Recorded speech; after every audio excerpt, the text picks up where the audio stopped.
lưu chế nó thôi xí mà lôi ra cái kia của nó theo ta đỏ trời luôn xiang lo thì tiền đợi gì đồn đợi năm minh nữa nó cái kia to nó bỏ kia ô tô khăn lo leo khăn này nó cho xí mà chỉ chơi cho nó xưa bởi xí mà nóปุ่นนี่ก็ยังเอาอยู่ปุ่นของบริษัท số tiền khâu nó ปูน ตัว นะ เป็ด ปูน ตัว จังแก่ เป็ดตัวจ้ะลกส่วนตัววะ รถส่วนตัวรถเราสูง เราสูงวะ เราสูงอยู่แถวน้ำมอดนี่นะอยู่แถวเมืองเวียง โอ้ ตายเอาปะตา บ่ตาย โอ้ บุญหัว กู ล้างนี่ บ่เจ็บธรรมดาเล่าอย่างออกมาผู้เดียวได้ ผู้เฒ่าแม่นบ่ อายุ58ปี ผู้เฒ่าแม่นบ่กู ตุ้ย เบิ่ง ก็ใหญ่ก็ โลกปะเฒ่าจะเยติ นั่นแล้วติ มึงไปรถนั่นน่ะ รถนี้มันนั้นรถนี้มัน อยู่วังเวียง อยู่บางเวียง ไปนามอนท่านแม่นบ่ อยู่อันน่ะหัวมันนี่เป็นหัวญี่ปุ่นคันสี่เขตสี่ญี่ปุ่นเรามีแต่ห้างนี่ของจีน คันฮิโนสีเขียวแม่นบ่ นี่แหละฮิโนซิเกียวแหละ ปะเฒ่าจะเยกูฮู้แล้ว นั่นล่ะฮิโนซิ พอ เกียวแหละ พอเฒ่ากูคือเมื่อกี้กูว่าเธอเลย เมื่อกี้ ฮิโนซิเกียวแหละ โอ้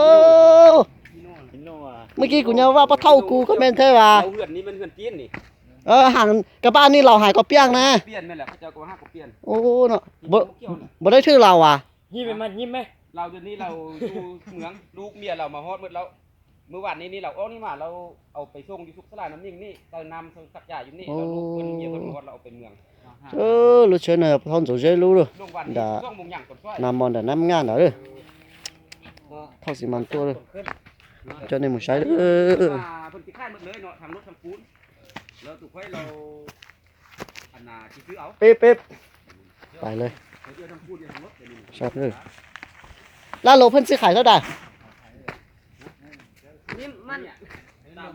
โอ้เนาะ ผู้เก็บมันว่าเป่าปูนนี่ไล่เขาด้วย10,000 โอ้โหบ่เป็นเอาแล้ว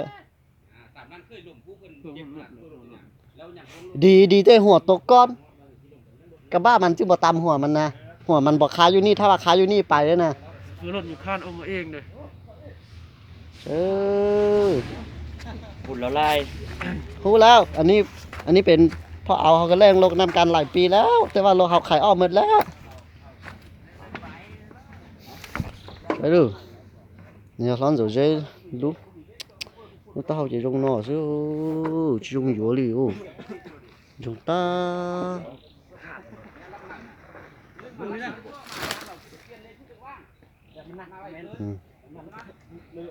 dùng ta dùng nó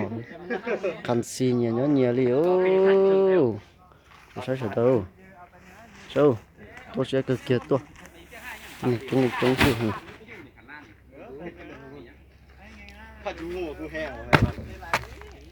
sai được cho này một sai được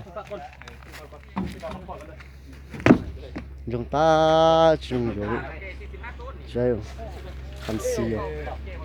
còn đó là nó ta không dùng taแค่รถเนาะอันนี้เนาะ อันนี้ฮู้ดีรู้จักเราดีเมื่อกี้เขาเนี่ยตัวว่าแม่นพ่อเขากับแม่นแท้เนาะ บ่เป็นตัวเนาะได้เลยเสียcực kia bông là hay cực kia ô đà hay tiền chơi bé chỉ na yo tia ô lon rồi chơi luôn โอ้ปวดตายเลยเหรอ chỉ dùng dừa liền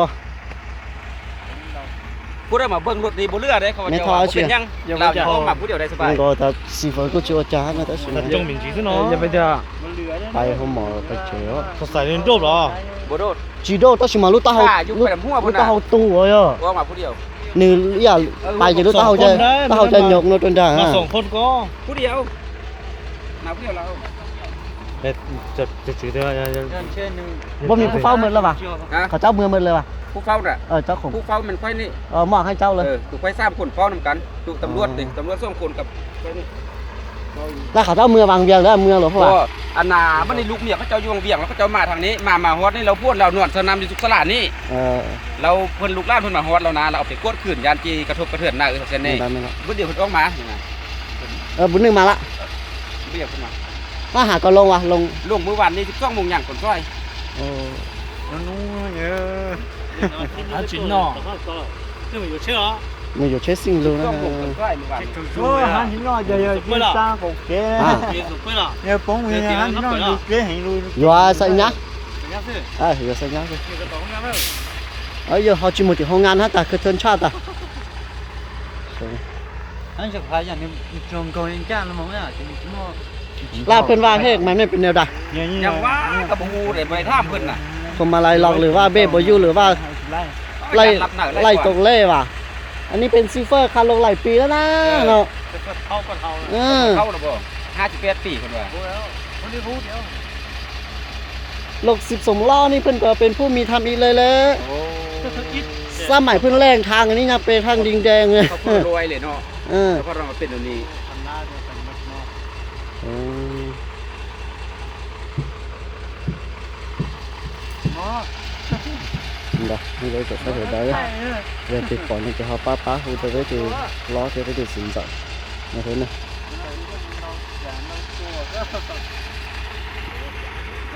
เดี๋ยวป้า